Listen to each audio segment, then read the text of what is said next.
તો અમારા નવા બિલબુકમાં તમારું બધાને હાર્દિક સ્વાગત છે। તો અત્યારે એવા છે આપણે મઢુલ્ય અને હા તમને આજે પણ ખુશખબરી આપી દો કે આપણે ફેસબુકમાં પણ વિડીયો મૂકવી છે અને ફેસબુકમાં પણ આપણે મોનેટાઈઝ થઈ ગયું છે। તો એટલે ફેસબુકમાં પણ તમે વિડીયો જોવા જાય અને મિની બ્લોગ પણ આપણે મૂકવી છે અને કન્ટેન્ટનો વિડીયો આવે છે। તો અલગ ટાઈપના થોડાક વિડીયો મૂકવી છે ફેસબુકમાં, એટલે અહીંયા પણ તમે જોઈ આવજો। એની ખુશીમાં બધાએ હાટું સમોસા બનાવી નાખ્યા છે, તો બધા એટલે ખાઈ લેજો।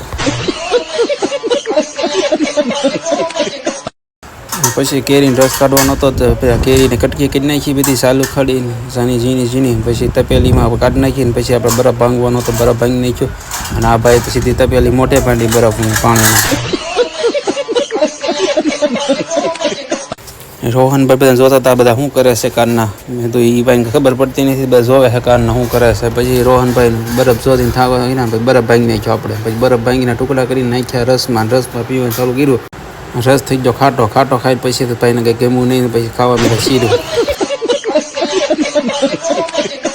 અને પછી એ મેરડીમાં આવીને શેણ નાખવાનું ચાલુ કર્યું ને આપણે ભાઈબંધ હતું એ કુંડા ભરવાનું ચાલુ કર્યું, કારણ કે પરબ ઉપર છે કુંડા ભરીને ભરી રાખ્યું છે, તડકાના પાણી પીવે ને એટલે સકલાને પારેવાની બધું, એટલે કુંડા ભરી નાખ્યા ને ભાઈબંધને કુંડા ભરતા હતા, આપણે શેણ નાખતા હતા। શેણ થોડીક ઉપર ને થોડીક રાખી જાય ઘઉં ને ચોખા ને બધું નાખી દીધું ઉપર ને પછી આપણે હેઠે, કારણ કે આ કુંડું છે ને એક ખાલી રહી ગયું હતું એટલે મેં ભરવાનું હતું, પછી હેઠે વહીએ કારણ કે ઉપર પક્ષી જે ઉપર આવા મેના હતા શણમાં, એટલે આપણે મેં હાલો હવે હેઠે ભાગી જાય બધા।